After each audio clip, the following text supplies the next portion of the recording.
Tonight, school threats are on the rise, the signs local officials say to look out for.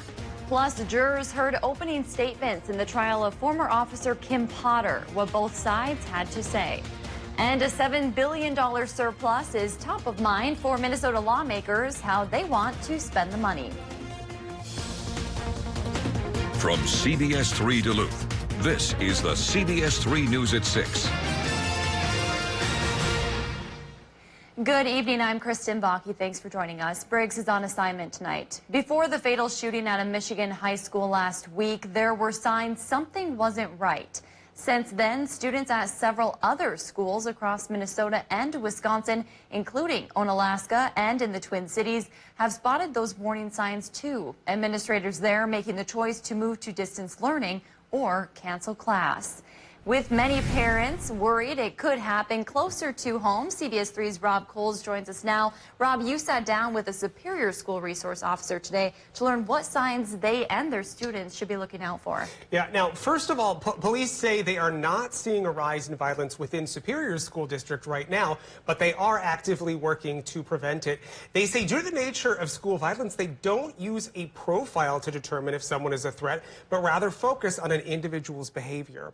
They say specifically they focus on behaviors that are out of the norm for a particular person or seem new or different. Then they use those behaviors to create an overall picture of someone who may possibly pose a future threat. They say an example might be a student suddenly becomes interested in guns, while they say that wouldn't necessarily be an automatic sign of a threat, especially in an area where people hunt. But if that was combined with another behavioral anomaly, that's when officials start connecting the dots. One particular behavior in and of itself may not be a concern, but when you start putting them together, then you start getting a pattern that gives you concern.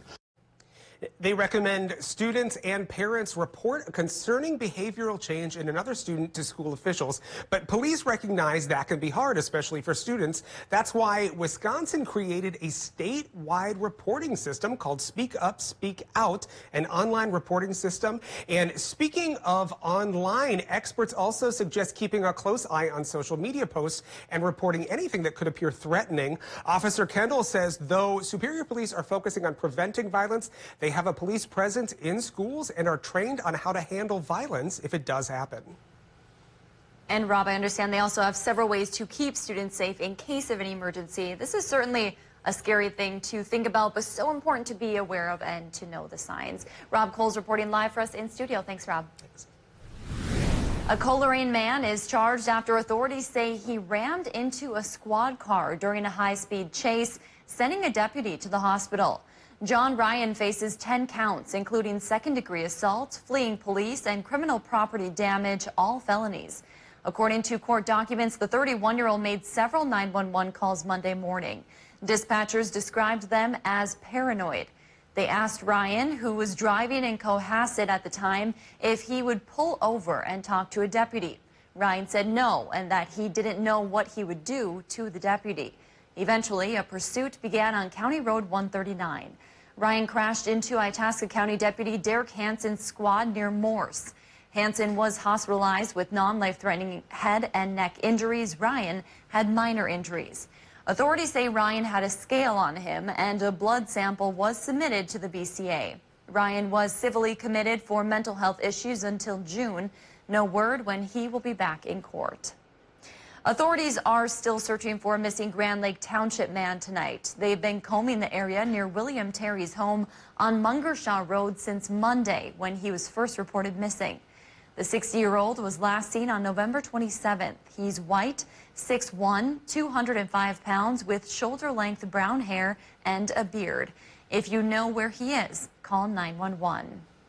Today, jurors heard opening statements in the trial of a former Brooklyn Center police officer who shot and killed a black motorist.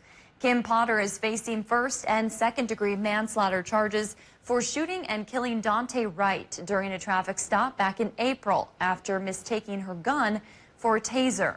Jurors heard starkly different versions of the events that occurred. Potter's defense claims all Wright had to do that day was surrender to police due to the warrant that was out for his arrest.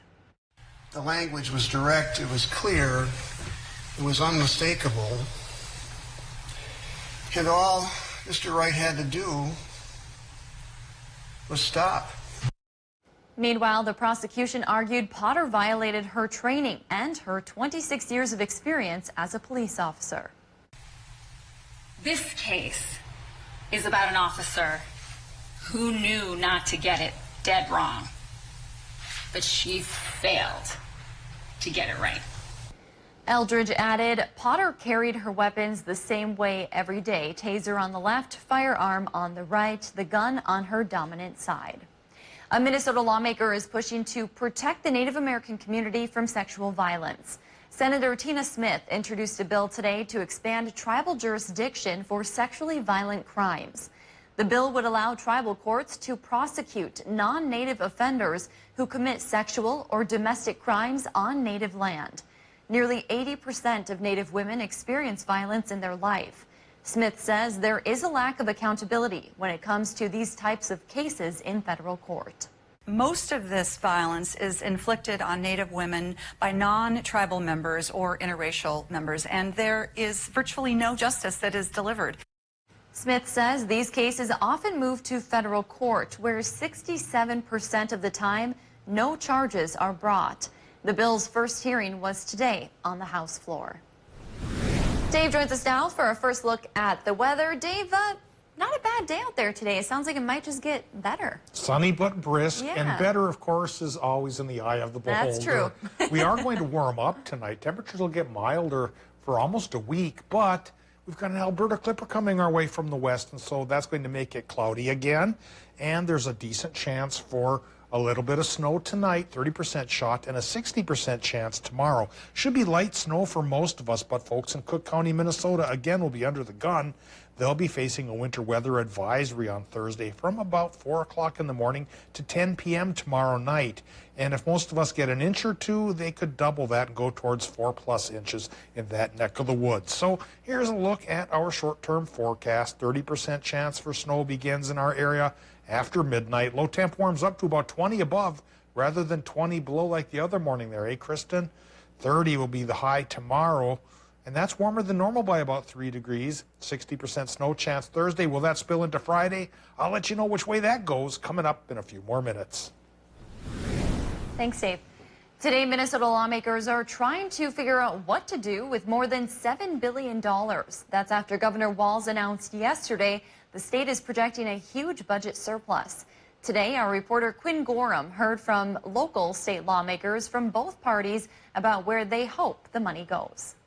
Tuesday, Governor Tim Walz announced a $7.7 billion state budget surplus. Money he said hardworking Minnesotans helped create. This is what responsible policies look like. This is what happens when you invest in people. State Senator Jen McEwen, a DFLer who represents the Duluth area, says the best way to support those working class citizens is through investing in social services, like earned sick and safe time and paid family medical leave. Now is the time that we see the evidence here with this very large surplus that we need to make those spending decisions for Minnesota, for our essential needs. State Senator Jason Rarick is a Republican for the Pine and Carlton County areas. While he believes the same group should benefit, he's more focused on programs that'll reinforce the workforce amidst a nationwide supply chain issue. Jobs are out there. Now we need to focus on training people to man those jobs. And I think that's something that as a state we could do to help alleviate the worker shortage to get things done.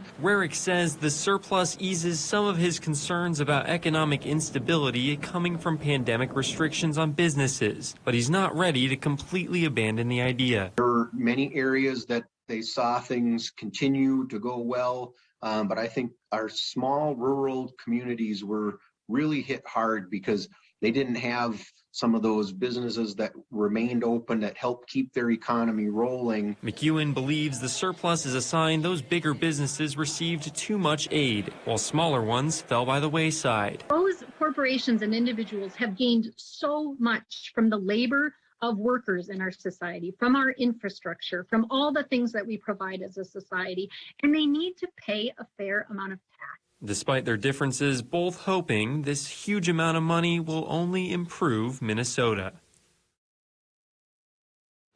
The budget surplus is the largest the state has ever seen. State leaders credit strong income growth, consumer spending, and corporate profits for the surge. We are now taking a live look at Duluth Spirit Mountain, which could see $1.2 million in grant money. It's part of $12 million being distributed to 20 parks around the state. Spirit Mountain plans to use its share to expand Nordic skiing, install new snowmaking infrastructure, and improve the hill's mountain biking trails. Duluth Mayor recently supported a long-term plan for improvements to the hill to help it become more financially stable. Meanwhile, the Duluth Traverse Trail will also see more than $168,000 in grant money that will go toward expanding mountain biking access in the area, including things like lessons, gear, and transportation to the trails. The grant money comes from the Parks and Trails Commission. The state legislature needs to approve that grant money before it's distributed. Still to come, with the holiday season in full swing, a Twin Ports social club hopes to bring holiday joy to families in need. We'll explain after the break. Well, temperature-wise, we ran a deficit today. 18 is the top temp, 27 is the norm.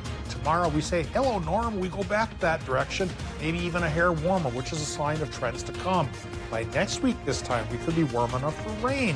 We'll talk about our ups and downs in temperatures and our short-term snow chances coming up after our break.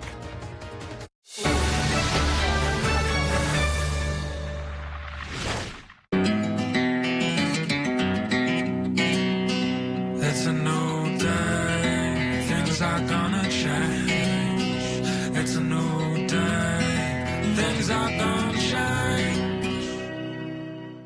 I'm telling you, you should open a business. I wouldn't know where to begin. I've got an idea. I hope you like it. I love it. Just one question. What's that? It's a chair. New plan. You make the furniture, I make the ideas, NBC makes them happen. That was always the plan. Bring us your best ideas. National Bank of Commerce. We make more possible. Coronavirus work injuries. Call Stockman Law Office. Return to work issues. Payment of medical bills and lost wages. Call anytime. 218-576-8599. No recovery, no fee. Please stay safe and healthy. Stockman Law Office. Serious injuries, serious law. Have you been thinking about selling your home? If you've been putting off some of those interior updates and projects, now is the perfect time to start setting goals for yourself. Visit yournorthlandhome.com for a list of ideas on what to organize, clean, or upgrade in order to get the best bang for your buck.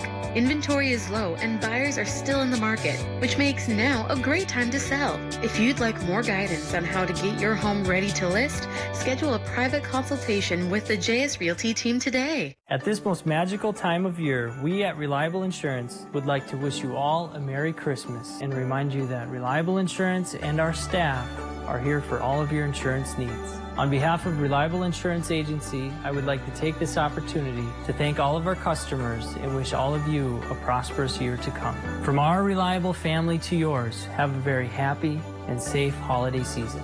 Reliable Insurance Agency, we're true to our name. Reliable starts here at Interstate Battery in Superior, Wisconsin. Shop our wide variety of car, AAA, phone, key, and sealed lead-acid batteries. Find the right battery right away with the help of our expert staff. Visit us today at 426 John Avenue in Superior.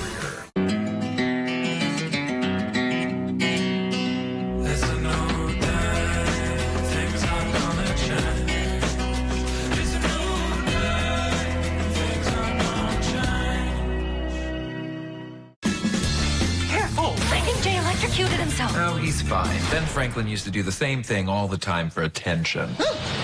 Possession isn't real. Neither are ghosts, yet here we are. How do we get Hetty out of my husband's body? We have to do an exorcism. Cool. A new episode of TV's #1 new comedy. Question, if you're unable to get the ghost out of my husband, is there some sort of refund policy or... Hello? Ghosts, Thursday on CBS and streaming on Paramount+.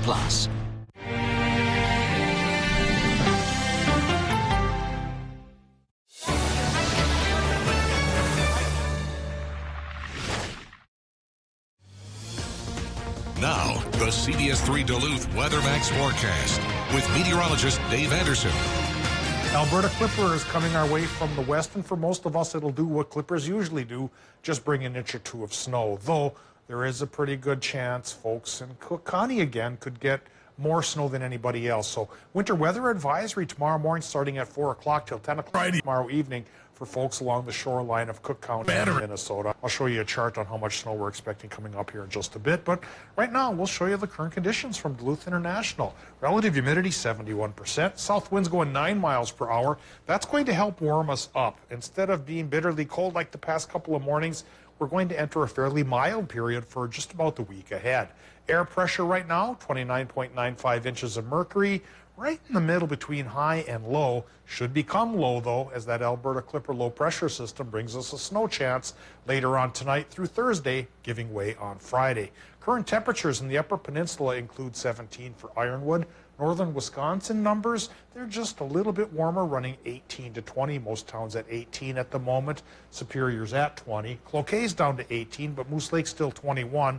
A lot of northern Minnesota towns have dropped into the teens, but again, with a warm front coming, these numbers are going to be going up by tomorrow morning. Well, here's a look at the Doppler satellite picture for our area right now, and a couple of snow showers have tried to feel their path into Minnesota here in advance of the Alberta Clipper and its warm front. The main body is still a little bit behind here, also including a little bit of rain, but I think temperatures will be sufficiently cool, if I can spit that out here, for snow rather than rain. So yes, we're warming up, but not so much that we're going to be getting rain. So how much of this snow could we get? We'll take a look right now at the latest chart, which indicates a lot of Minnesota towns could go from about an inch to maybe 2. There's the North Shore where maybe 3 to 4, maybe 5 even possible there in Cook County. Into Wisconsin and Michigan, we're looking at about an inch or 2 there as well. And then once we get into Friday, the low pressure system leaves, but it does leave a mostly cloudy sky behind for Friday. Come Saturday and the weekend, I think we'll clear up to mostly sunny, and that'll help start the warm-up that I've been talking about here. All right, tonight in Minnesota, a little bit warmer. We're looking at low temps tomorrow morning to run about 15 to 25. 30% snow chance tonight. In Wisconsin and Michigan, 30% snow chance as well, with low temps there about 18 to 21. And for tomorrow, cloudy sky, 70% chance for the light snow in Wisconsin and Michigan. High temps will be in the lower 30s. For Minnesota, it's a 60% chance for the snow, with high temps going about 28 to 34. Westerly wind 10 to 20 means it's going to start to gust up once the low starts to leave, and the low will leave relatively slowly. So our extended forecast shows that Friday will be dry, but cloudy, 29, not too far off today's mark or tomorrow's mark. Then for the weekend, Saturday and Sunday, sunny sky, Kristen. High start at 25, finish at 35. That's the sign of the warm-up then that goes towards the upper 30s through Tuesday, culminating in 40 next Wednesday with a chance of a rain-snow mix. I mean, we already had that bitter cold, so already, I mean, 30, 35, 37, 40, that's a... Your neck of the woods was at 20 below just the other morning, wasn't it? Oh, yes. Yeah. My neck of the woods was about 20 degrees warmer than that. It was chilly, but, you know... Sisu. We know got it. exactly, yep. Sisu. Thank you, Dave. A Twin Ports Social Club is stepping up to make sure every family has presents under their tree this year. The Border Town Betties started back in 2019 as a way to combine public service with a shared love for vintage pinup fashion. This year, they are sponsoring 4 families who need a little extra help over the holidays. They will be taking the family shopping for whatever they need to make the season special, something they say is different from most other toy drives. So we want the families to feel like this is their Christmas. They're the ones buying it. And there's things that people need to have a Christmas that aren't provided in a toy drive. The Bettys say they are about $1,000 away from their fundraising goal. They're taking the family shopping next week. If you would like to donate to the cause, we have information on our website. Well, Duncan joins us now for a look at what's going on in sports. Any gifts on the sports front there, Duncan? Maybe some gifts. A little bit of cold weather curling we got for you. Oh, we love that. A local athlete is 1 win away from the 2022 Winter Olympics. Plus, UMD men's and women's hockey team prepare for a big weekend on the ice, with both having a top 15 showdown. Join us weeknights for Live at 5 as we go around the Northland city by city. When severe weather hits, tune to CBS3 for up-to-date coverage morning and night. CBS3 Live Cams, brought to you by KohlerChev.com, now featuring the Kohler Express Deal online buying solution. KohlerChev.com, a better way to buy. There's excitement in the air around downtown Duluth. When you think holidays, head this way. There's cheer to be shared by all. From dining out to grabbing a drink to finding the perfect holiday gifts. There's more to be merry about in downtown Duluth. Shop locally and share the gifts of downtown Duluth this holiday season.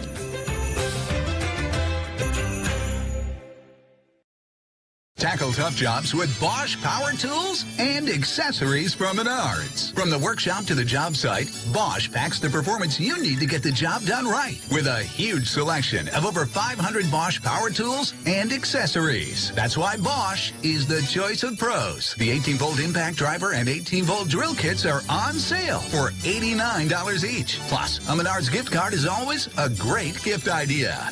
Warm season's greetings to you all from Menards. Good health is key to a good life. In the Cloquet community, keeping you and your family healthy is the goal of the CMH Raider Family Clinic. From routine wellness checks for newborns to treating issues of the aging and everything in between, the CMH Raider Family Clinic provides health care for all, from pediatrics to geriatrics. It's all available right here in your community. Mom, I'm here. Mom, where are you? Help. Mom? Without emergency protection, you risk your life. But with Life Alert, one press of a button can get you help fast. For a free Life Alert brochure, call 1-800-458-9565. That's 1-800-458-9565. Call now, 1-800-458-9565. For a free brochure, call 1-800-458-9565. Kristen Bakke is as local as our evening news. I'm from here. This is my home. I learned how to do a left-handed layup right there. At that hoop, that exact hoop. Covering the communities she calls home too.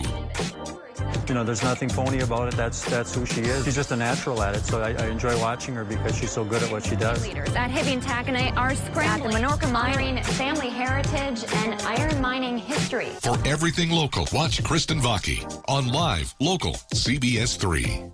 School visits are an important part of kind of being part of the community outside of the TV station here. When I was in 6th grade, that's when I learned meteorology was it for me. Being on the other side of that now, for me being able to kind of pursue that, it's important for me to then be able to get back into the community. If I can go into a classroom and get just one person who was interested, or just one person who, you know, leaves there knowing like, wow, I learned something new today. For me, I did my job, and that means a lot to me. Watch meteorologist Caitlin Moffitt weekdays at 5 a.m. Get your news on the go, the CBS3 mobile app.